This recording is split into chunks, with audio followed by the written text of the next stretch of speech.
تو اسے اللہ کی عطا ہی سمجھنا چاہیے۔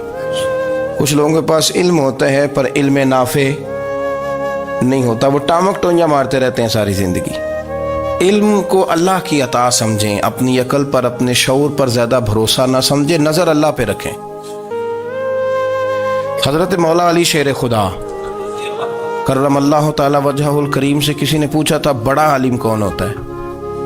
ہمارے ہاں تو اب وہ والے عالم پائے جاتے ہیں نا، اللہ ماشاءاللہ، جو ممبر پہ بیٹھتے ہیں تو دعوے ہی دعوے ہیں، ممبر پہ بیٹھتے ہیں تو دعوے ہی دعوے ہیں۔ اس طرح کے عالم ہمارے ہاں پائے جاتے ہیں، وہ ہر بات میں دعویٰ کرتے ہیں، میں یہ کر دوں گا، میں وہ کر دوں گا۔ یہ مزاج علماء کا نہیں۔ حضرت علی المرتضیٰ سے کسی نے پوچھا بڑا عالم کون ہوتا ہے؟ فرمایا بڑا عالم وہ ہوتا ہے کہ جسے مسئلے کا پتہ نہ ہو تو وہ کہہ دے مجھے نہیں پتا، میں پتہ کر کے بتاؤں گا، غلط بات بیان نہ کرے۔ امام مالک سے کسی نے کوئی مسئلہ پوچھا تو آپ فرمانے لگے مجھے اس سوال کا جواب نہیں آتا، ہمارے بزرگ سمجھاتے کیا ہے؟ وہ کہنے لگا آپ اتنے بڑے امام ہیں تو اس سوال کا جواب نہیں آتا۔ آپ فرمانے لگے اگر مجھے ہر سوال کا جواب آتا پھر تو میں خدا ہوتا، مجھے ہر سوال کا جواب نہیں آتا، مجھے تو اتنا آتا ہے جتنا میرے رب نے مجھے عطا کر دیا ہے۔ اپنی نظر اللہ پہ رکھیں، نکل آئیں اس معمے سے باہر کہ میں کوئی بلا ہوں، مجھے بڑا پتہ ہے، میرے پاس 6 ڈگریاں ہیں، مجھے 10 جگہ پہ تدریس کا شغف حاصل ہے، اس سے نکلیں باہر۔ قرآن مجید دیکھیے گا، اللہ تعالیٰ نے ارادہ قدرت فرمایا کہ میں حضرت آدم کو بناؤں گا، پھر بنانے کے بعد فرمایا فرشتوں سجدہ کرو آدم کو، سب نے سجدہ کیا الا ابلیس ابا واستکبر وکان من الکافرین، سب نے سجدہ کیا سوائے ابلیس کے، اس نے انکار بھی کیا، تکبر بھی کیا اور کافروں میں سے ہو گیا۔ تو یہ جب اللہ تعالیٰ نے سجدہ کرایا تو کیسے کرایا؟ اللہ تبارک و تعالیٰ نے نا حضرت آدم کو علم سکھایا خود، وعلم آدم الاسماء کلہا، خود اللہ فرماتے ہیں کہ میں نے جناب آدم علیہ السلام کو تمام اشیاء کے نام سکھائے، سب اشیاء کے نام سکھائے۔ تو وہ چیزیں پھر میں نے نا، اللہ فرماتے ہیں میں نے فرشتوں پہ پیش کی، میں نے کہا کہ بتاؤ ان کے نام کیا ہے، تو فرشتوں نے جو جواب دیا ہے وہ سمجھنے والا ہے۔ اللہ نے چونکہ خود علم سکھایا تھا حضرت آدم کو، جناب آدم سکھایا تھا، لیکن فرشتوں کو نہیں سکھایا تھا۔ تو اللہ کریم نے فرمایا فرشتوں اب یہ بتاؤ ان چیزوں کے نام کیا ہیں؟ تو فرشتے کیا کہتے ہیں؟ فرشتے عرض کرتے ہیں قالوا سبحانک لا علم لنا۔ آپ کبھی یقین کریں اس چیز کی لذت لیں تو مزہ آ جائے۔ کہا قالوا سبحانک، کہنے لگے تو پاک ہے، قالوا سبحانک، کہنے لگے تو بھئی آدم علیہ السلام کو نام سکھا لیے، پھر فرشتوں کے سامنے وہ چیزیں پیش کر کے کہا ان چیزوں کے نام بتاؤ، تو فرشتے کیا کہتے ہیں؟ کہتے ہیں قالوا سبحانک، تو پاک ہے، لا علم لنا، ہمارے پاس کوئی علم نہیں، الا ما علمتنا، ہمیں تو اتنا پتہ ہے جتنا تو نے ہمیں سکھا دیا، ہمیں تو اتنا پتہ ہے جتنا تو نے ہمیں، لا علم لنا، ہمارے پاس کوئی علم نہیں ہے، اتنا ہی پتہ ہے جتنا تو نے ہمیں سکھا دیا ہے، اس سے زیادہ ہمارے پاس علم، اور یہ کیوں تو نے ہمیں جتنا سکھایا اتنا پتہ ہے۔ فرشتے یہ نہیں کہتے یا اللہ تو زیادہ سکھا، آدم کو دیا تو ہمیں بھی دے، یہ نہیں فرمایا، فرمایا انک انت العلیم الحکیم، اے اللہ تو علم والا بھی ہے اور حکمت والا بھی ہے، تجھے پتہ ہے کس کو کتنا دینا ہے، جتنا تو نے مناسب سمجھا جناب آدم کو دیا، اور جتنا تو نے بہتر سمجھا وہ تو نے ہمیں عطا فرمایا۔ تو اگر آپ کے پاس علم ہے، کہیں نالج ہے، اس کو اللہ کی عطا سمجھیں۔ ہمارے ہاں بہت سارے لوگ بن کے بیٹھ جاتے ہیں، میں اکثر کہتا ہوں کہ پھر وہ دعوے کرتے ہیں میرے علاقے والے جاہل ہیں، میرے شہر والے جاہل ہیں، میرے خاندان والے پڑھے نہیں، یہ آپ کا دعویٰ ہے، یہ آپ کو خراب کر دے گا۔ ہم نے بہت سارے ایسے لوگ دیکھے جو بہت بڑے عالم تھے، لیکن اللہ جب لینے پہ آیا تو عقل ہی لے گیا، شعور ہی چلا گیا، حافظے ختم ہو گئے۔ آپ دیکھتے ہیں بڑھاپے میں کچھ لوگ ایسے ہوتے ہیں کہ جن کو یہ بھی یاد نہیں رہتا کہ میرا نام کیا ہے، میں کہاں ہوں، مجھے کدھر جانا ہے۔ تو اس وقت سے اللہ کی پناہ مانگیں اور اپنی نظر اپنے رب کریم کی جانب رکھیں، اللہ کی جانب اپنی نظر کو مبذول رکھیں۔ دوسری بات، علم کے بعد ایک چیز آتی ہے جس کا نام ہے ہدایت، جس کا نام ہے تقوی، جس کا نام ہے پرہیزگاری، جس کا نام ہے عمل، عبادت، ریاضت۔ یہ بھی اسی وقت ہی نصیب ہوتی ہے جب میرا رب کریم نصیب فرما دیتا ہے۔ ہم نے نا نیکی کا اپنا اپنا سٹیٹس بنا لیا ہے، اپنا اپنا معیار بنا لیا ہے۔ کچھ لوگ کہتے ہیں کہ جناب مسجد میں سیمنٹ کا توڑا دینے سے بہتر ہے کسی غریب کو آٹے کا تھیلا دے دو۔ اب اس نے اپنا مزاج بنا لیا نا نیکی کا، اس نے اپنا سٹیٹس بنا لیا۔ میرا یہ سوال ہے کہ نبی پاک صلی اللہ تعالیٰ علیہ وسلم جب مدینہ شریف آئے تھے تو حضور نے سب سے پہلے غریبوں میں آٹا تقسیم کیا تھا کہ سب سے پہلے مسجد بنائی تھی؟ کیا عجیب لوگوں کا رنگ ہے، اپنی مرضی کی ہدایت، اپنی مرضی کا تقوی، اپنی مرضی کا معیار۔ مسجد کوئی بڑا چھوٹا خطیب بھی میری طرح کا ہو نا تو وہ مسجد میں بیٹھ کے جب نبی پاک کی بات کرتا ہے تو کہتا ہے میرے رسول پاک غریبوں کا سہارا بن کے آئے۔ وہ غریبوں کی بات کرتا ہے، مسکینوں کی، لاچاروں کی، کمزوروں کی بات۔ تو مسجد ہی تو وہ ادارہ ہے جہاں سے غریبوں کی بات ہو رہی۔ تو اب لوگوں نے غریب کو اور مسجد کو لڑانا شروع کر دیا، اس کو لڑاؤ کہ مسجد میں پیسے دینے سے بہتر ہے آپ غریب کو آٹے کا تھیلا دے دیں۔ آپ یہ کیوں نہیں کہتے کہ مسجد میں بھی آپ توڑا دیں ایک سیمنٹ کا اور ساتھ غریب کو بھی خدمت کریں؟ یہ کیوں نہیں تقویٰ؟ اپنی اپنی مرضی کا مزاج، اپنی اپنی۔ کچھ لوگ کہتے ہیں چھوڑو جی، ساری زندگی انسان نماز پڑھتا رہے اور پھر گالیاں بھی دیتا رہے، بندہ داڑھی بھی رکھ لے اور جھوٹ بولنا بھی نہ چھوڑے۔ تو یہ آپ نے اپنے پاس سے تقوی کا معیار بنایا۔ گالی دینے کا گناہ ہے اور داڑھی رکھنے کا ثواب ہے۔ تو اگر آپ داڑھی رکھے ہوئے ہیں اور آپ کوئی غلطی کر رہے ہیں تو اس سے آپ کی داڑھی کا ثواب ختم، اللہ کرے آپ کو سمجھ آئے میری بات۔ آپ کوئی غلطی کر رہے ہیں، داڑھی کا ثواب اس سے ختم، وہ اپنی جگہ پہ قائم ہے چیز۔ اپنی مرضی کا کیوں تقوی کا معیار بناتے ہیں؟ تقوی کا مزاج اپنی مرضی کا نہ بناؤ۔ اللہ کی بارگاہ سے دعا مانگو کہ یا اللہ ہمیں ہدایت کا نور عطا فرما، اللہ تو ہمیں رستہ دکھا، تو بتا کہ ہدایت کیا ہے۔ تو رب فرماتا ہے اللہ ولی الذین آمنوا، اللہ مومنوں کا مددگار ہے، یخرجہم من الظلمات الی النور، وہ انہیں اندھیروں سے نکالتا ہے اور نور کی طرف روشنی عطا فرماتا ہے۔ اندھیروں سے نور کی طرف اللہ لاتا ہے۔ اللہ ولی، اللہ مومنوں کا ولی ہے، وہ انہیں اندھیروں سے نور کی طرف نکالتا ہے۔ ہدایت ہمیشہ اللہ کی طرف سے سمجھے۔ جب وہ نماز کی توفیق دیتا ہے تو اپنے فضل سے دیتا ہے، جب وہ ذکر کی توفیق دیتا ہے تو اپنے فضل سے۔ ہم سمجھتے ہو جی فلانا نہیں پڑھ رہا بڑا بیوقوف ہے، فلانا نہیں پڑھ رہا، تو تم کیا اپنی عقل کے زور پہ پڑھ رہا ہے؟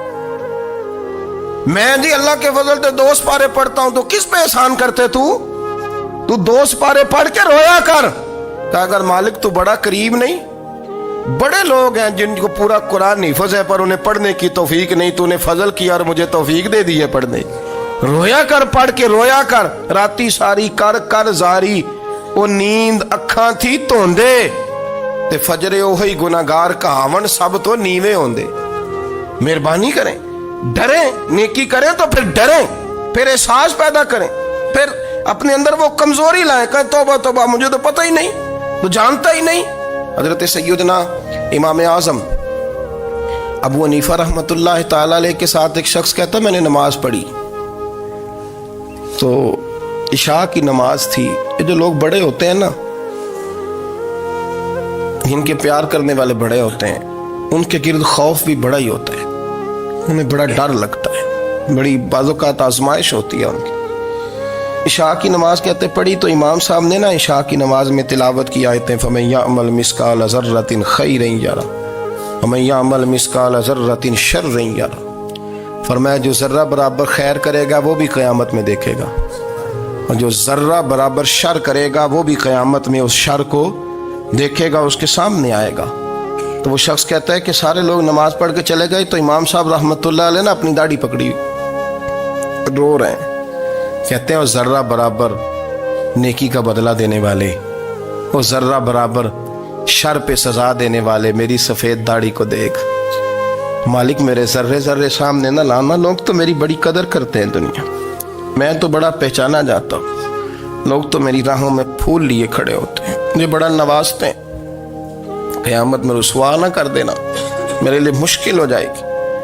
وہ کہتے ہیں میں نے امام صاحب کا درد دیکھا، مجھے کوئی کام تھا تو میں چلا گیا، میں نے کہا کہ وہ اس وقت اللہ کے حضور حاضر ہیں تو میں دوبارہ آؤں گا، کہتے میں تہجد کا وقت آیا تو امام صاحب وہیں بیٹھے تھے اور ان کی داڑھی آنسوؤں سے بھری ہوئی تھی اور زور سے داڑھی پکڑی ہوئی، کہنے لگے مالک رسوا نہ کر دیں، قیامت میں رسوا نہ کر دیں۔ یار جو ہدایت یافتہ لوگ تھے وہ تو ڈرے ہوئے تھے، وہ تو سہمے ہوئے تھے، وہ تو کہتے تھے یہ اس کا فضل نہیں، اس نے بلا لیا، یہ اس کا کرم نہیں۔ حضرت بایزید بستامی کسی کافر کو دیکھتے تو رو پڑتے، کہتے مالک تو کتنا قریب ہے، یہ بے ایمان رہ گیا، تو نے اپنے فضل سے مجھے اپنے نبی کا غلام بنا لیا، وہ رو پڑتے۔ یہاں تو لوگوں کا دعویٰ ہی بڑا ہے، نمازی اللہ خیر فرمائے وہ تو دوسروں کو گھورتا ہے، وہ کہتا ہے جنت کا میں مالک ہوں، کنجیاں میرے پاس ہیں، میں کسی اور کو گھسنے نہیں دوں گا، اور اگر 2-3 حج کر لے تو پھر تو وہ کہتا ہے کہ اب میرے سے پوچھ کے لوگ جنت میں جائیں گے معاذ اللہ، اور اگر وہ 2 4 5 7 دفعہ کوئی نفل پڑھ لے تو پھر وہ کہتا ہے چھوڑیں جی سارے لوگ بے عمل ہیں، میں اکیلا نیک ہوں۔ نہ ایسا کریں، اپنی توجہ اپنے رب پہ رکھیں، اپنی توجہ اپنے معین الملت والدین، عطائے رسول، ہند الولی، غریب نواز، خواجہ معین الدین چشتی، حضرت خواجہ اجمیر، شاہ اجمیر، شاہ اجمیر، والی ہندوستان، آخری عمر میں نا سارا دن روتے گزر جاتا، ساری رات روتے گزر جاتے، ذرا سی کوئی بات کرتا تو رو پڑتے، آنکھیں آنسوؤں سے بھری رہتی۔ کئی دفعہ اپنے بھی پریشان ہو جاتے ہیں نا کہ یار تو ایک بات کی جان ہی نہیں چھوڑ رہا، تو خواجہ قطب الدین صاحب بختیار کاکی سے لوگوں نے کہا کہ آپ مرشد سے بات کریں، اتنا بھی تو نہیں نہ رونا چاہیے، ہر وقت اس کے آنسو کی کریے، عاشق دا کام ہی رونا تونا، تبھی نہ رویوں نہیں منظوری، یہ عاشق سدا ہی روندا رہندا ہے، پاویں وصل ہوئے تے پاویں دوری، ہر وقت رونے کا کیا مطلب ہے؟ تو خواجہ قطب صاحب کہتے ہیں میں قریب گیا تو میں نے پیر دبائے، میں نے کہا سونیا لوگ تو کچھ بھی نہیں کرتے، تو نے تو کمال کر دیا، 90 لاکھ آدمی مسلمان کر دیا، دنیا کچھ نہیں کرتی، تو نے 50 سال ساری رات مسلح پہ بیٹھ کے رب راضی کیا، تو شہزادہ تھا، حضور کی اولاد تھا، لیکن معین الدین تیرا ایک پلاٹ بھی نہیں، تو نے طالب علم پالے، انہیں غریبوں کو دیا، انہیں نوازا، کوئی شے نہیں تیرے پاس، ہر چیز تو نے، ساری رات روتے ہو، سارا دن روتے ہو۔ تو خواجہ قطب الدین صاحب کہتے ہیں میں نے جب عرض کیا تو خواجہ صاحب مجھے گلے لگا لیا، چیخ مار کے روئے، کہنے لگے قطب الدین پتر داڑھی سفید ہو گئی، جانے کا وقت آ گیا، جو تو نے نیکیاں گنوائی ہیں وہ ہیں صحیح میرے پاس، پر یار کی بارگاہ میں پیش کرنے کے قابل ایک بھی نہیں، ایک بھی نہیں، تو بارگاہ تو دیکھ کتنی بڑی ہے، رسول کریم کی بارگاہ میں پیش کرنے کے قابل ان میں سے ایک بھی نہیں، تو آستانہ دیکھ کتنا بڑا ہے، کیا پیش کروں گا، کیا عرض کروں گا حضور کی بارگاہ میں، کس طرح؟ وہ یار جو بڑے تھے وہ تو ڈرے ہوئے تھے، سہمے ہوئے تھے، وہ تو بڑی آزمائش میں تھے، لیکن میرا اور آپ کا رٹا 2 نمازیں پڑھ کے 6 نمازوں کا دعویٰ کرنا اور لمبی چوڑی کہانیاں بنانا اور اپنے منہ سے اپنی تعریفیں کرنا، اس سے تھوڑا باہر آئیں۔ رزق بھی میرا اللہ ہی دیتا ہے، علم بھی اللہ دیتا ہے، رزق بھی۔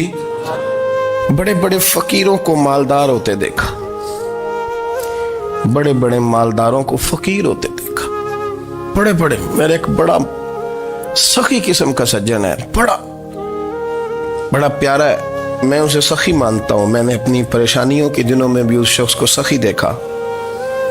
ایک دن رات کو مجھے ٹیلی فون کر کے کہنے لگا کدھر ہو؟ میں نے کہا میں گھر ہوں۔ نہیں اکثر سفر میں ہوتے ہو نا؟